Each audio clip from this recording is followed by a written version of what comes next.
คราวนี้เราก็มาทดสอบแผงตั้งกันก่อนนะครับแล้วก็จะเอาแผงตั้งตัวนี้มาติดตั้งที่บอร์ดตัวนี้เราก็จะลองตรวจสอบอาการดูว่าไฟอ่อนเกิดจากอะไรนะครับก่อนที่จะไปทำเครื่องจริงนะเดี๋ยวจะงงกันนะครับคราวนี้เจ้าตัวบอร์ดทดสอบแผงตั้งนี่ผมก็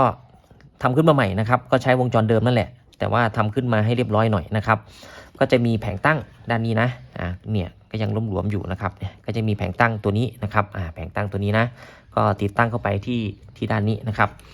ตอนนี้ LED สีเขียวติดสว่างทั้งหมด4ดวง1 2 3 4นี่ก็จะเป็นสัญญาณนะครับสัญญาณที่จะส่งมาที่ไดร์นะครับตรงนี้จะเป็นไดร์ IIF นะ4ตัวนะครับ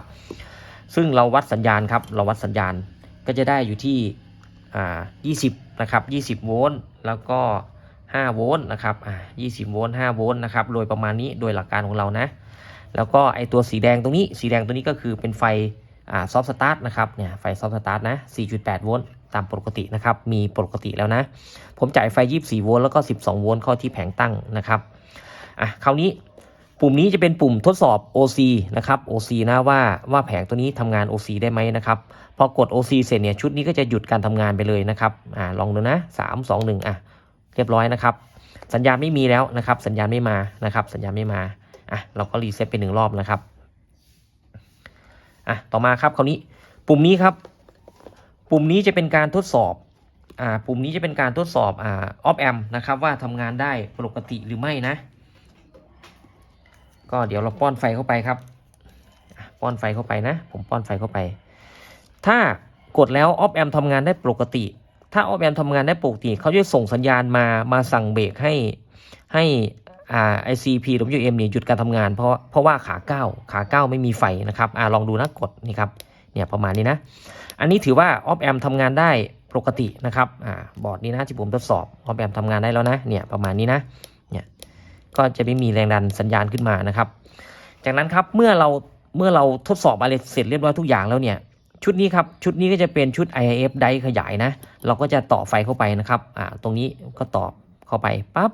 พอต่อเข้าไปเสร็จแล้วเนี่ย LED 2 ดวงนี้ติดก็แสดงว่ามีสัญญาณพันขยายได้เต็มที่นะครับลองดูนะ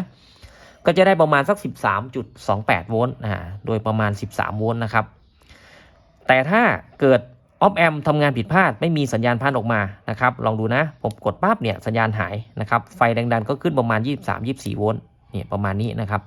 ตรงนี้นะก็หายไปเกิดติด OC ล่ะติด OC ปั๊บขึ้นมานะครับก็หยุดเลยแรงดันก็จะไม่มีนะครับจะไม่ได้13โวลต์แล้วโดยประมาณนี้นะครับ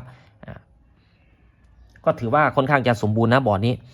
แล้วเกิดแรงดันหายหรือว่าสัญญาณหายไป1ตัวไป1ข้างเกิดอะไรขึ้นสมมุติช็อตพังหรือต่างๆนานานะครับถอดออกนะสมมุติจะเป็นยังไงถอดออกปั๊บนี่ครับดับเลยนะครับเหลือ23โวลต์โดยประมาณนี้นะครับตัวนี้ล่ะดับไหมเปิดปั๊บดับเลยครับเนี่ยดับไปข้างนึงดับไปข้างนึงดับไปละนะครับอีกข้างหนึ่งก็อาจจะทำงานได้ตามปกติครับอีกข้างหนึ่งทำงานไม่ได้แล้วนะครับเนี่ยถ้าปกติก็ IF อาจจะช็อตร้อนไหม้ไปนะครับประมาณนี้โอเคบอร์ดนี้ทำงานสมบูรณ์แล้วทุกอย่างสมบูรณ์นะครับเราก็จะเอาเจ้าตัวนี้นะครับเอาตัวนี้ไปติดตั้งที่บอร์ดของเรานะครับก็มาเข้าเรื่องของเรานะเนี่ยประมาณนี้นะครับ